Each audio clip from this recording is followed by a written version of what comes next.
동영상 하나 먼저 보고 같이 말씀 나누겠습니다.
주님의 부활을 한번 기뻐하며 우리는 어제까지 사순절 그리고 고난 주간을 보냈습니다. 우리가 그동안 십자가의 고난을 묵상하고 또 십자가의 고난에 동참합시다라고 그렇게 강조한 이유가 무엇입니까? 그것은 십자가는 부활의 전제 조건이기 때문입니다.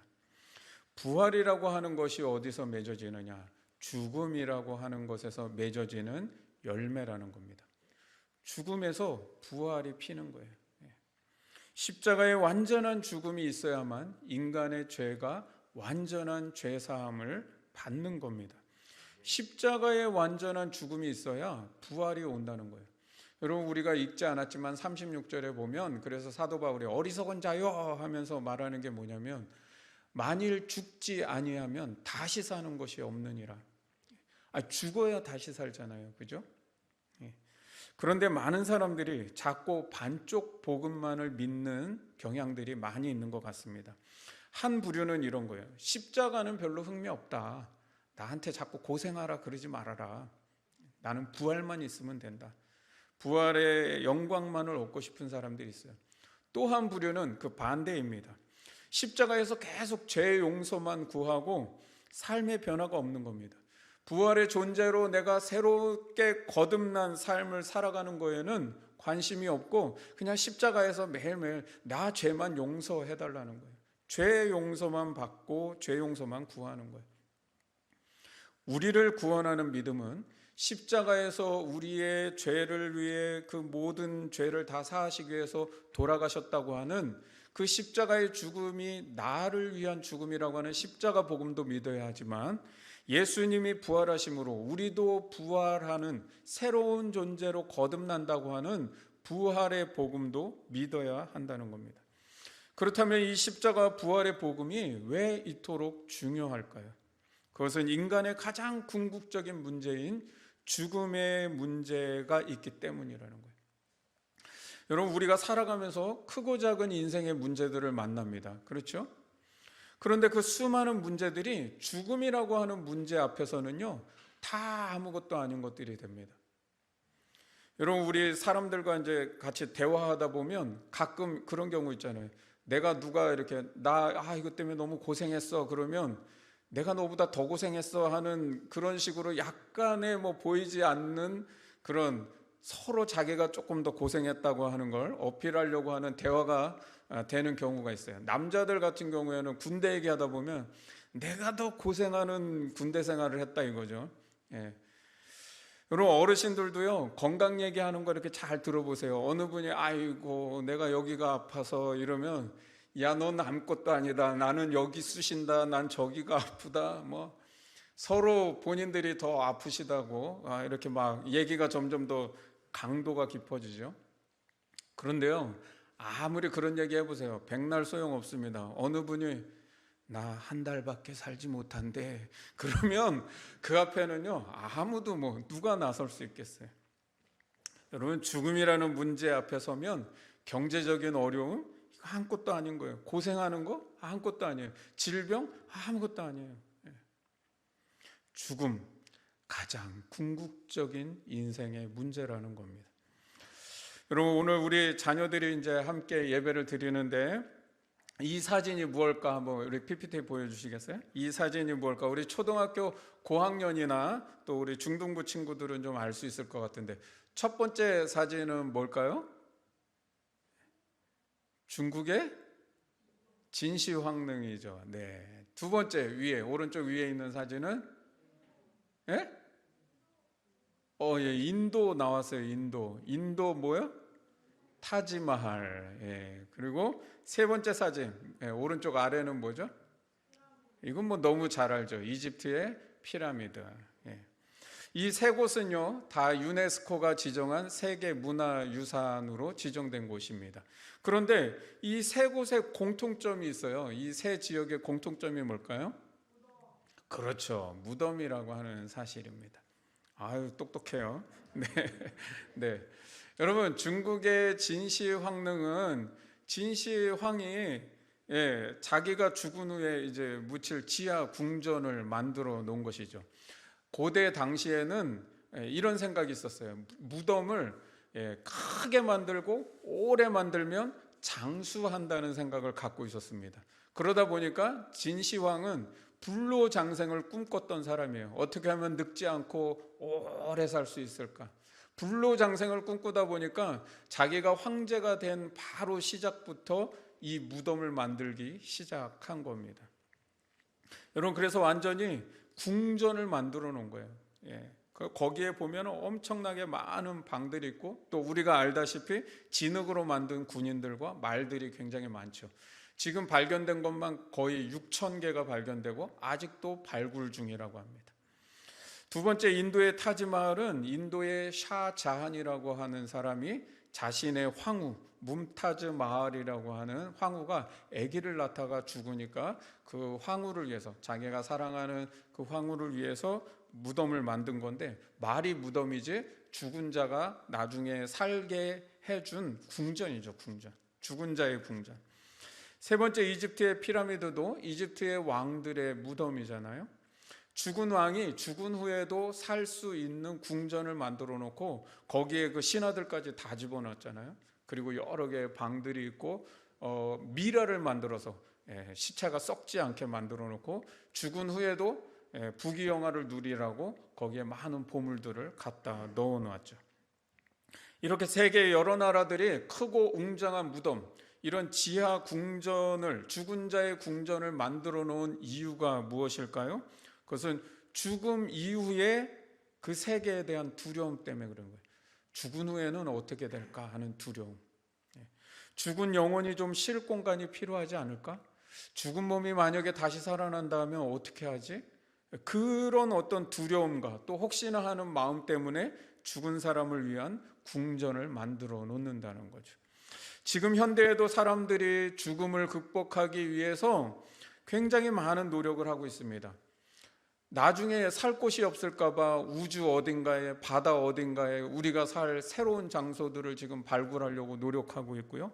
의학계에서는 인공 장기를 만들고 유전자를 연구해서 복제 인간을 만들고 복제 장기들을 만들어서 어떻게 하면은 죽지 않고 살 수 있을까? 이걸 계속 노력하는 거예요. 그렇지만 아직도 죽음을 정복하지 못했다는 거죠. 죽음 이후에 일어날 일들이 어떻게 될런지 아무도 알지 못합니다. 하지만 성경은요, 우리가 죽으면 이후에 어떻게 되는지에 대해서 너무나 분명하고 명확하게 말씀하고 있어요. 그것은 우리가 예수 그리스도의 십자가와 부활을 믿으면 우리도 예수님처럼 부활한다는 겁니다. 우리 친구들에게 한번 물어볼게요. 우리 친구들 대답해 보세요. 사람은 왜 죽을까요?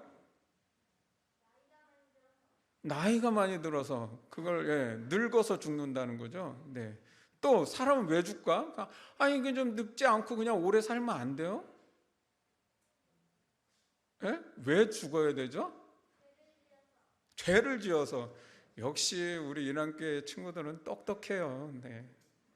설교 다 했어요 이미 이제. 여러분, 목사님은 왜 그랬는지 모르지만 목사님은 아직도 또렷하게 기억하는 게 초등학교 2학년 때 첫 수업 시작하는 날, 그러니까 담임 선생님도 처음 만났고 첫 수업을 딱 하는데, 선생님이 이제 그날 하루 모든 수업도 다 하고 이제 종례를 다 했어요. 그리고는 마지막에 이러셨어요. 질문 있는 사람, 딱 그랬는데 목사님이요 전혀 상황에 맞지 않는, 왜 그런 생각이 들었는지 모르지만 그 초등학교 2학년의 어린 목사님이 꼬마 때 손을 번쩍 들더니 선생님 죽음이 뭐예요? 이렇게 하고 물었어요. 아니 그 꼬마애가 왜 그랬는지 모르지만 죽음이 뭐예요? 물으니까 선생님이 너무나 당황했죠. 갑자기 뭔 죽음이 뭐냐고 애가 물으니까. 그러니까 선생님이 바로 답을 못하고 약간 멈칫하시다가 이렇게 얘기해 주셨어요. 우리 친구가 얘기한 것처럼 사람은 늙고 병들어서 누구나 다 죽게 되는 거야 그랬어요. 그런데 그 대답이 목사님한테는 뭐 이해가 안 됐어요. 죽음이 뭐냐고 물었는데 늙고 병들어서 그냥 죽는다 그러니까. 근데 목사님이 나중에 예수님을 믿고 성경을 보니까 사람은 늙고 병들어 죽는 게 아니라 우리 이랑교회 친구가 얘기해 준 것처럼 죄 때문에 죽는다는 거예요. 죄 때문에. 죽음이라고 하는 것은 무엇이냐? 죄의 결과라는 거예요. 결과. 그것을 설명해 주는 게요, 바로 창세기의 창조 이야기입니다. 하나님께서 처음 인간을 만드셨어요. 하나님은 그 인간과 교제하고 인간이 하나님을 예배하고 사랑하며 살도록 창조하셨습니다. 하나님께서 인간과 진실한 사랑을 좀 나누고 그렇게 교제하고 싶으셨다는 거예요. 그래서 인간이 하나님을 예배할 때 진실한 마음으로 예배할 수 있도록 우리에게 선물로 주신 게 있어요. 그게 뭐냐면 자유의지라는 겁니다. 여러분, 자유의지가 뭐예요? 내가 선택할 수 있는 권리. 이것이 그야말로 모든 피조물들 중에서 인간에게만 주신 가장 귀한 선물이고 엄청난 능력이라는 거예요. 왜 능력이냐? 다른 모든 피조물, 동물이나 식물이나 하늘이나 땅이나 바다나 우주의 모든 것들이 다 하나님이 만드신 질서와 법칙 아래서 순종하며 살아가게 돼 있어요. 여러분, 이 땅에 있는 모든 자연 만물이, 우주에 있는 모든 만물이 그 질서와 법칙을 거슬러서 사는 거 보셨어요? 나무가 막 나는 겨울 돼도 죽지 않을 거야 막 이러고, 봄이 돼도 나는 안 피어, 난 좀 더 잘 거야, 뭐 이런 자연은 없어요. 순리대로 살게 돼 있어요. 왜 그러냐? 그것은 자유의지가 없기 때문이에요. 그런데 하나님은 인간을 창조하실 때 로봇이나 기계처럼 프로그래밍을 해놓은 게 아니에요. 컴퓨터에다가 프로그래밍 해놓고 그렇게 되기만 해야 되도록 만드신 게 아니라는 거예요. 하나님의 명령대로 질서대로 그냥 그렇게 살아가게 프로그래밍을 해놓은 게 아니라는 거예요. 그러면 진실한 사랑, 진실한 교제를 나눌 수 없기 때문이죠. 나는 하기 싫은데 로봇처럼 프로그래밍이 돼 있어서 그냥 그렇게 하나님을 사랑하고 하나님을 예배한다면 그건 진정한 사랑과 예배가 아니기 때문이죠. 하나님께서요, 우리에게 자유의지라고 하는 선물을 주셔서 내가 선택할 수도 있고 선택하지 않을 수 있는 권리를 주신 거예요. 자유를 주신 거예요. 그런데 내가 선택하지 않을 수도 있는데 하나님의 말씀대로 순종해서 그것을 선택했다면 뭐예요? 그거는 요즘 말로 말하면 찐이죠, 찐. 진심인 거예요, 진심. 하나님은 그런 진심에서 나오는 순종, 그 진심에서 나오는 사랑, 그 진심에서 나오는 예배를 원하셨던 거예요. 그래서 인간에게만 자유의지라고 하는 이 놀라운 능력과 그런 선물을 우리에게 주셨다는 거죠. 하나님은 인간에게 자유라고 하는 걸 주시기 위해서 자신의 전능하심을 제한시킨 거예요. 우리 친구들이 조금 어려울 수도 있어요. 어른들을 위해서 들으라고 하는 거예요. 하나님은 우리의 자유를 위해서 당신의 전능하심을 제한한 것이지 하나님이 전능하지 않다는 게 아닌 거예요. 그런데 아담과 하와가 이 엄청난 능력을 받아서 하나님의 말씀에 순종한 게 아니라 내가 하나님처럼 되려고 선악을 알게 하는 나무의 열매를 먹은 거예요. 이제 PPT를 보여주시면 돼요. 네. 그 결과가 죄라고 하는, 그 결과로 죄라고 하는 것이 이제 우리 세상에 들어온 거예요. 그리고 우리 인간 안에 들어온 거예요.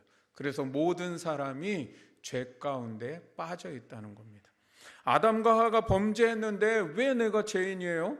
아니, 아담과 하와가 죄진 거하고 나하고 무슨 상관이에요? 라고 우리 친구들이 얘기할 수 있을지 모르겠어요. 그것은 마치 유전과 같은 거예요.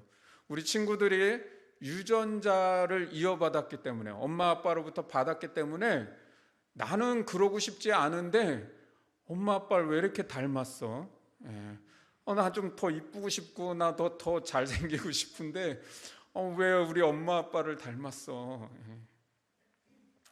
여러분, 아담과 하와가 죄인이 되었기 때문에 그 죄의 유전자가 흐르는 거예요. 그래서 아담과 하와의 모든 후에 모든 인간은 죄인으로 태어나는 거예요. 내가 나쁜 짓을 했기 때문에 죄인 되는 게 아니라 나는 태어날 때 죄인으로 태어난 거예요. 왜? 죄의 유전자가 있기 때문에. 그런데 그 죄의 결과가 뭐냐? 성경은 그 죄의 결과를 죄의 싹은 사망이다라고 말씀합니다. 죄를 갚으려면, 그 죄의 값을 갚으려면 사망으로, 죽음으로 갚아야 된다는 거예요. 그러면 하나님께서 만드신 모든 인간이 다 죄인이기 때문에 어떻게 돼야 돼요? 모든 인간은 죽을 수밖에 없다는 거죠. 왜냐하면 그것이 하나님의 만드신 법이고 정의이기 때문에 그렇습니다. 하나님의 심판대에 서면 그래서 모든 인간은, 모든 죄인은 다 죽게 되어 있다는 거예요. 하나님은 정의로우신 분입니다. 그래서 모든 인간은 다 죽음으로 그 값을 치러야 되는 거예요. 그런데 하나님께서 그 정의를 행하실 때에 인간을 죽게 하시는 게 아니라 당신의 독생자 아들을 인간을 대신하여 죽게 하신다는 거예요. 왜요? 하나님께서 세상을 사랑하셨기 때문에, 즉 인간을 사랑하셨기 때문에 인간을 구원하시기로 작정하신 거예요. 인간을 그대로 죽지 않게 하시겠다는 거예요. 그래서 하신 일이 하나님의 아들 독생자 예수를 십자가에 못 박아 죽게 하셨다는 것이죠. PPT를 보여주세요. 하나님의 정의대로 인간의 죄값을 치르게 하셨다는 거예요. 그래서 인간이 죽는 게 아니라 예수님이 대신 십자가에 죽으셨다는 거죠. 그러면 우리 친구들이 또 이제 의문이 들죠. 아니, 죄는 내가 지었는데 어떻게 예수님이 나를 대신해서 죽어요?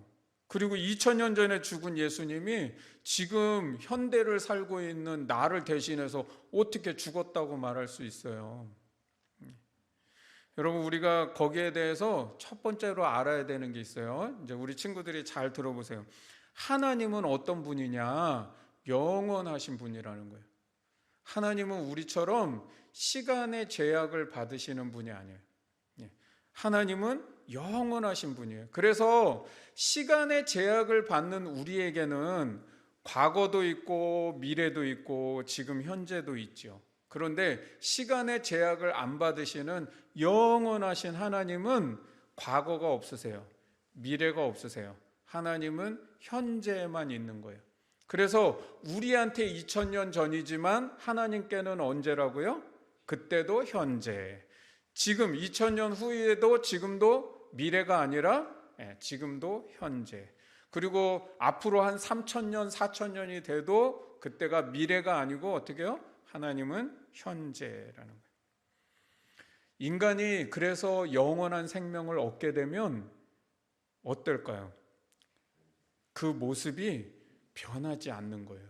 왜 변하지 않을까요? 시간의 제약을 이제 받지 않기 때문에. 그래서 항상 영원한 존재가 되면 현재이기 때문에 그 모습 그대로 된다는 거예요. 그래서 천국에는 늙지 않는다는 것이죠. 여러분, 두 번째로 여러분이 생각해 볼 겁니다.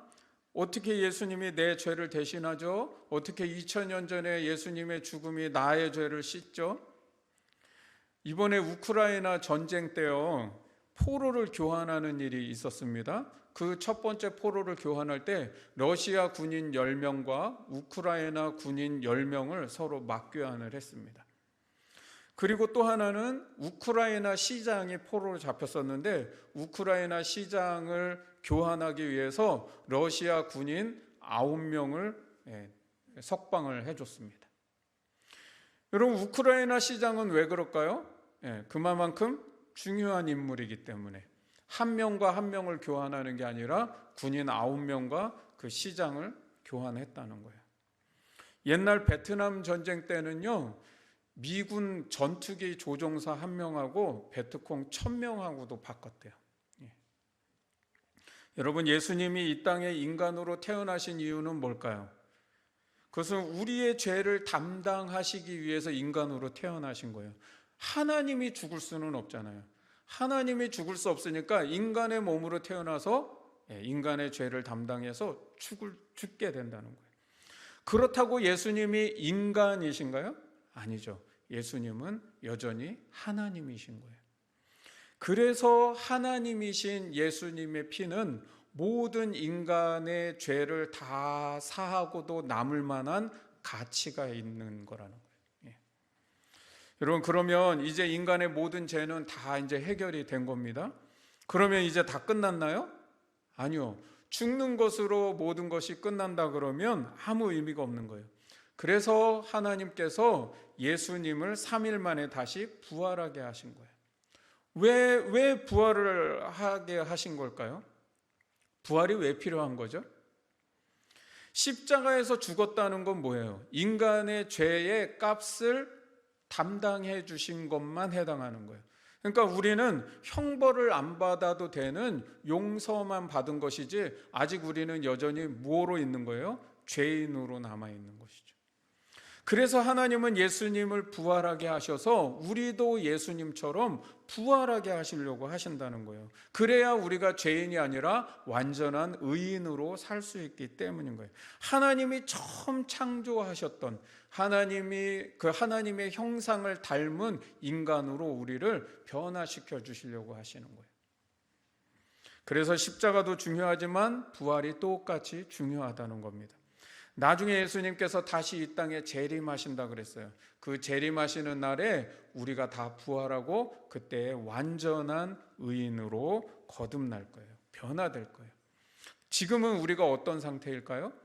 죄인이지만 용서받은 죄인. 그래서 죄의 형벌을 받지 아니하고 심판을 받지 않기 때문에 그래서 우리가 구원받았다라고 그렇게 말하는 거죠. 성경 말씀 22절 말씀 한번 같이 읽어볼게요. 자, 같이 한번 읽습니다. 시작. 아담 안에서 모든 사람이 죽은 것 같이 그리스도 안에서 모든 사람이 생명을 얻으리라. 아멘. 아담 때문에 모든 사람이 다 죄인이 됐대요. 그래서 다 죽게 됐대요. 그런데 예수님 때문에는 모든 사람이 생명을 얻게 된다는 거예요. 자, 그런데 지금 목사님이 전해준 이 복음의 내용을 1세기 예수님이 승천하신 후에 처음 세워졌던 교회, 초대 교회에 사도 바울이 똑같이 이런 말씀을 전했어요. 이런 복음을 전했어요.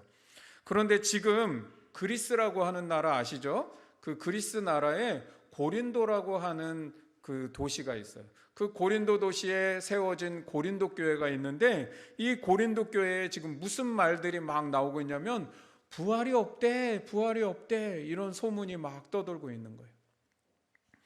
그 당시 초대교회에는요, 이단이 굉장히 많았습니다.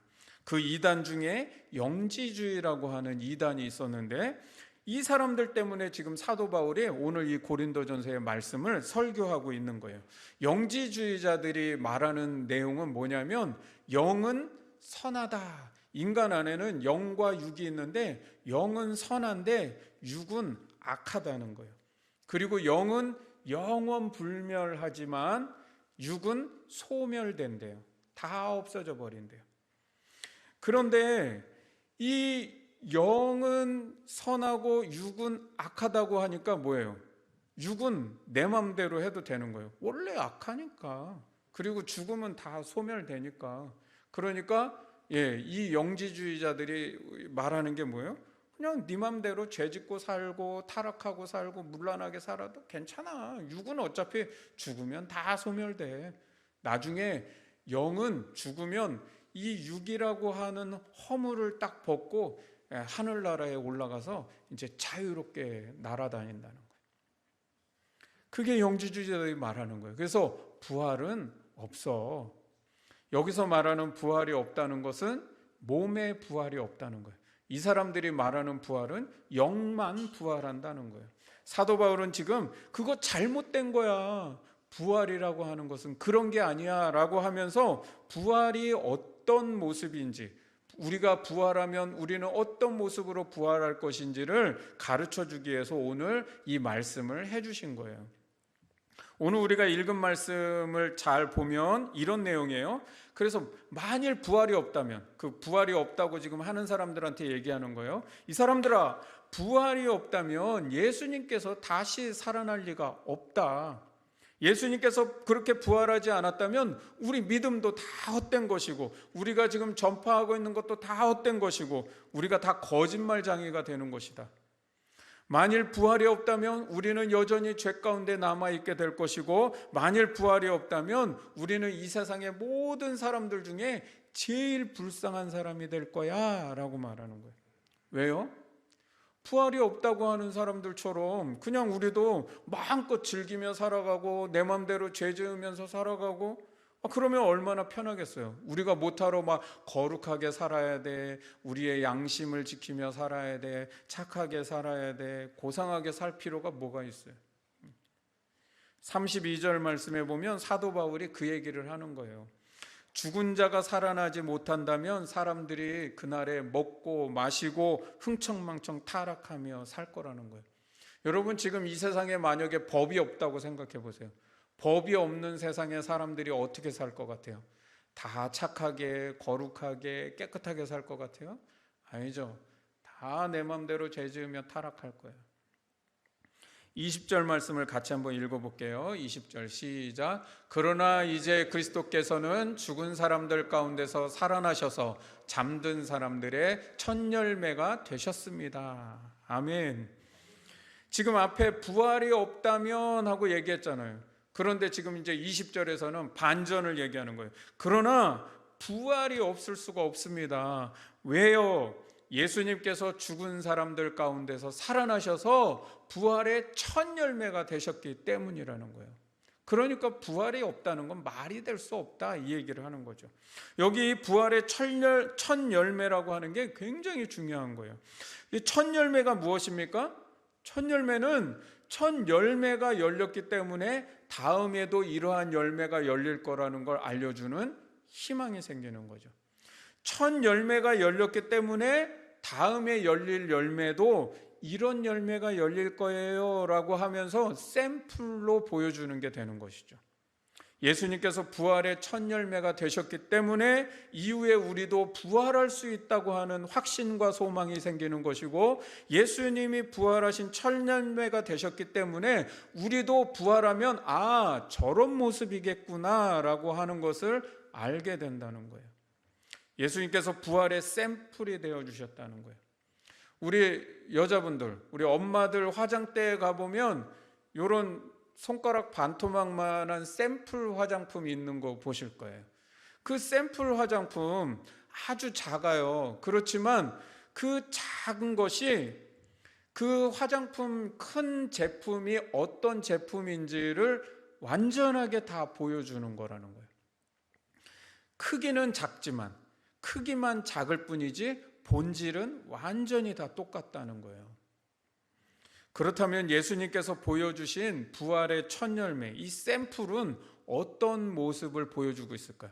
예수님은 부활의 첫 열매가 돼서 부활이란 이런 거야 라고 우리에게 보여주시는데, 그 모습이 어떤 거냐면, 첫 번째, 여러분, 이 땅에서 예수님보다 먼저 죽었다가 다시 살아난 사람들이 있습니다. 누가 있을까요? 나사로도 그렇게 죽었다가 살았고, 또 야이로의 딸도 죽었다가 살았고, 또 나인성 과부도 죽었다가, 과부의 아들도 죽었다가 다시 살았죠. 그런데 그러면 이 사람들이 부활의 첫 열매 아니에요? 근데 이 사람들은 부활의 첫 열매가 될 수 없습니다. 왜요? 부활은 죽었다가 다시 산 게 부활이 아닌 거예요. 그거는 소생이죠. 이 사람들은 다시 살았지만 어떻게 해요? 결국은 나중에 나이 먹어서 늙고 병들어서 다시 또 죽었죠. 다시 죽는 것은 부활이 아닌 거예요. 부활은 뭐냐? 영원한 생명을 얻는 거예요. 영원한 생명. 그래서 부활한다고 하는 건 뭐예요? 우리의 존재가 영원한 존재, 영원한 생명을 받은 존재가 된다는 겁니다. 그래서 다시 죽는 게 아니에요. 두 번째, 예수님이 보여주시는 부활은 뭐냐? 영의 부활만 있는 게 아니라 육도 부활한다. 우리의 몸도 부활한다는 거예요. 영과 육이 다 모두 부활하는 거예요. 이렇게 생각하는 사람이 있어요. 부활은 우리가 죽으면 육신은 땅에 묻혀가지고 다 흙으로 썩어져서 없어져 버리고 우리의 영만 부활해가지고 저 천국에 간다, 이렇게 생각하는 사람이 있어요. 그건 기독교가 말하는 부활이 아니에요. 여러분, 부활은 뭐냐? 우리의 영과 육이 다 부활해서 새로운 몸, 새로운 부활체가 된다는 거예요. 그래서 예수님이 부활하셔가지고 엠마오로 가는 제자들에게 딱 나타나셨는데, 아니 맨날 보던 예수님을 못 알아보는 거예요. 갑자기. 왜 그럴까요? 부활체가 되셨을 때에는 뭔가 새로운 모습이 되셨다는 거예요. 막달라 마리아가 부활하신 예수님을 만나보고도, 아니 예수님을 제일 사랑했던 사람이 막달라 마리아 아니에요. 십자가에 돌아가실 때에도 그 발치를 붙들고 있었던 사람이 막달라 마리아 아니에요. 그런데 막달라 마리아가 예수님을 못 알아보고 동산지기인 줄 착각하는 거예요. 그건 뭐예요? 부활한 부활의 몸은 뭔가 새로운 몸으로 변화됐다는 거예요. 옛날의 모습은 아닐 거라는 거예요. 의심하는 제자 도마에게 나타나셔서, 야, 내 창자국에 손 넣어봐, 내 못자국에 손을 넣어보라고 말씀하셨죠. 그건 뭐예요? 몸을 가졌다는 얘기죠. 또 제자들에게 나타나셔서 이런 말씀하십니다. 너희 잡은 생선 좀 가져와 볼래? 해서 생선도 잡수시고 떡도 잡수시고. 음식을 드신다는 건 뭐예요? 몸을 가졌다는 것이죠. 부활은 영만 부활하는 게 아니라 육도 부활한다는 거예요. 새로운 부활체가 된다는 건 뭐예요? 그래서 신령한 몸이 된다라는 거예요. 그래서 예수님이 보여주시는 부활의 세 번째 샘플은 뭐냐? 시간과 공간의 제약을 받지 않는 영적 존재가 된다는 거예요. 그래서 복음서에 보면은 예수님이, 제자들이 이제 모여 있어가지고 제자들이 예수님이 죽은 후에 다 두렵고 벌벌벌 떨어가지고 자기들도 잡혀갈까 봐 어떻게 해요? 문을 다 걸어 잠갔죠. 그런데 부활하신 예수님이 문이 잠겨 있는데도 제자들이 있는 곳으로 쑥 들어오십니다. 그건 무슨 말이에요? 벽을 뚫고 들어왔든지 문을 뚫고 들어오셨겠죠. 무슨 말이에요? 부활의 몸은 그런 시간과 공간의 제약 없이 영적 존재, 신령한 몸이 된다는 거예요. 천사와 같이 된다는 것이죠. 그래서 자, 네 번째입니다. 부활, 예수님이 보여주시는 부활의 샘플은 뭐냐? 우리가 신령한 몸이 되어 이제는 하나님 앞에 설 수 있는 존재가 됐다는 거예요. 거룩하신 하나님 앞에 다 모든 피조물들은 죽어요. 그리고 다 소멸되게 돼 있어요. 그런데 우리가 하나님 앞에 이제 서도 소멸되지 않는 존재가 됐다는 거예요. 그래서 하나님과 교제할 수 있고 하나님을 예배할 수 있는 존재가 됐다는 거예요. 부활하게 하시는 중요한 목적이 뭐냐? 바로 이것 때문이에요. 부활하신 예수님이 승천하셔서 하나님 보좌 우편에 앉아 계셨다 그러죠. 이제 우리도 부활을 하면 하나님 앞에 서서 찬양하고 예배하게 될 거예요. 마지막 다섯 번째 예수님이 보여주시는 부활의 샘플은 뭐냐? 부활하면 하나님 나라가 완전히 회복되게 된다는 겁니다. 부활은 이 세상에 죄가 들어옴으로 인해서 생긴 모든 불행, 죄의 결과들을 다 회복시킵니다. 여러분, 죄의 결과로 사람에게 온 불행이 뭐예요?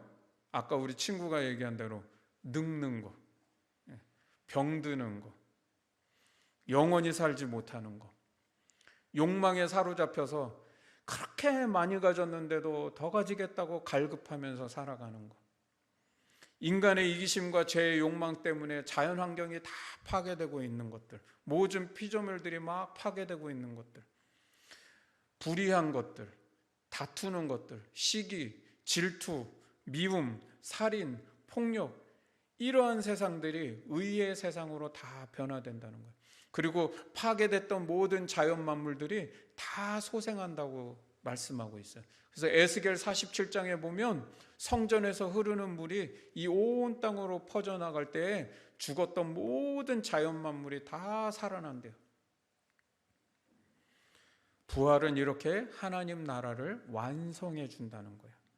예수님께서 부활의 첫 열매가 되셔서 우리도 부활할 것을 샘플로 보여주신 거예요. 우리가 부활하게 될 때 어떤 부활을 얻게 될지 그 부활의 모습을 보여주신 거예요. 따라서 예수님은 부활의 첫 열매시고 우리는 그 이후에 맺어질 부활의 열매들이라는 거예요. 우리가 누구라고요? 부활의 열매들. 예수님의 부활이 본질이고 본제품이라는 거예요. 하나님께서 주신 부활의 모습이 어떤 것인지를 예수님이 부활의 첫 열매가 되셔서 샘플로 보여주셨듯이 이제 부활의 열매들인 우리는 예수님의 부활이 어떤 부활인지를 보여주는 샘플이 되어야 한다는 겁니다. 이 세상에 부활이 없다고 하는 사람들, 부활을 믿지 못하는 사람들이 있다면 우리가 부활의 샘플이 되어서 부활의 증인이 되어야 한다는 겁니다. 여러분, 샘플은 양이 아니라 질이에요, 질. 교회는 그래서 클 필요가 없어요. 교회는 하나님 나라의 샘플이 돼주면 되는 거예요. 예수님의 부활의 샘플만 되면 되는 거예요. 여러분, 대단할 필요 없어요. 드럼통처럼 큰 게 있으면 뭐합니까? 본질이 아니면 아무 쓰잘데기 없는 거예요. 샘플이 될 수가 없는 거예요. 본 제품에 오히려 가치를 떨어뜨려서 그걸 사고 싶지도 않고 또 원하지도 않게 만들 뿐이죠. 그래서 여러분, 우리 교회가 작지만 작은 거 아무 상관없어요. 본질의 그 복음의 샘플만 되면 된다는 거예요. 그 본질이. 우리가 그래서 선교적 삶을 살아야 합니다. 생활 선교사로서 살아야 합니다. 라고 하는 말이 뭐예요? 부활의 열매들, 샘플로 살아가자는 것이죠. 그래서 여러분, 순섬김 프로젝트 하라고 하는 게 뭐예요? 이거 샘플 좀 되자는 거예요. 샘플. 하나님 나라가 얼마나 행복하고 좋은 것인지를 좀 보여주자는 거예요. 샘플로. 그래서 여러분, 1세대는 미자립 교회들, 어려운 교회들 우리가 한번 돕자는 거잖아요. 왜? 하나님 나라는 그렇게 사랑을 베풀고 나누며 사는 나라이기 때문에 그걸 샘플로 좀 보여주자는 거죠. 2세대는 지역사회의 어려운 이웃들을 향해서 반찬을 좀 나누자는 거예요. 3세대는 우리 아까 소개드린 대로 우리 사회에 좋은 어른이 필요하다는 거예요. 그래서 우리가 좋은 어른으로서 청소년들의 그러한 간식들을 이렇게 후원해 보자고 하는 것이죠. 부활절에 희망상자 나누는 거, 우리가 인도네시아에 선교비를 후원하는 거, 다 샘플이 되자는 거예요. 여러분, 여러분의 직장과 일터에 가셔서 샘플처럼 작은 거 하세요. 작은 거. 근데 본질이 살아있으면 된다는 거예요. 부활하신 예수님께서 도마에게 못자국과 창자국에 손을 넣어보라고 말씀하셨어요. 그건 뭐예요? 예수님의 부활의 몸에는 우리를 사랑하며 섬겼던 상흔, 그 상처의 흔적들이 남아있다는 것을 말씀하고 있는 겁니다. 부활한 후에 상처가 싹 다 나와버린 게 아니고 그 구멍이 그대로 남아 있는 거예요. 여러분, 그래서 그 못자국과 창자국을 우리가 볼 때에 나를 사랑하신 예수님의 사랑을 보게 되는 거 아니에요? 마찬가지입니다. 우리가 부활의 몸을 입었을 때, 우리 부활의 몸 됐을 때에 과연 우리의 몸에는 하나님을 사랑하며 이웃을 사랑하며 섬겼던 그것으로 생긴 상처, 그 상흔이 우리의 부활의 몸에도 남아있겠냐는 거예요. 남아있겠어요? 이제 남아있도록 살아야지 이제 우리가. 부활의 샘플, 부활의 열매에는 그래서 누군가 사랑하고 섬긴 상흔이 그대로 남아있는 몸이라는 겁니다. 그것이 영광이 된다는 거예요. 그것이 하나님 앞에 아름다운 향기가 된다는 거예요.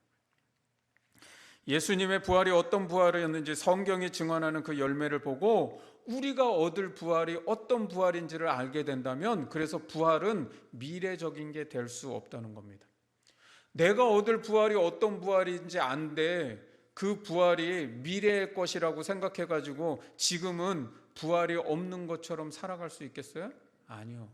부활을 약속받았고 내가 얻을 부활이 무슨 부활인지를 아는 사람은 지금 그 부활을 살아가게 돼 있는 거예요. 여러분, 우리 어린 친구들도 다 할 수 있어요. 우리 어린이들에게 야, 너가 이 경주를 다 마치면 어렵고 힘들지만 이 경주를 끝까지 가봐. 그러면 너에게 큰 상을 줄 거야 라고 만약에 약속한다면, 그 경주를 달릴 때 힘들고 어려워도 내가 나중에 상급을 얻을 거야 라고 그걸 믿고 달리는 친구하고, 그것을 믿지 않고 무슨 상급이 있겠어, 아유, 그렇게 하고 달리는 친구하고 그 달리는 경주가 똑같겠습니까? 다르죠. 부활이라고 하는 소망을 갖게 되면 그래서 십자가를 감당할 수 있는 힘이 생기는 겁니다. 초대교회 성도들이 왜 순교를 두려워하지 않았고 왜 십자가를 달게 질 수 있어요? 부활의 소망을 가졌기 때문이죠. 십자가는 그래서 부활을 가져다 주는 것이고, 부활은 십자가를 다시 살아낼 수 있는 힘을 주는 겁니다. 계속 그것이 선순환이 된다는 거죠. 여러분, 십자가와 부활, 이 두 복음을 놓치지 않고 살아갈 수 있기를 주님의 이름으로 축원합니다. 우리 같이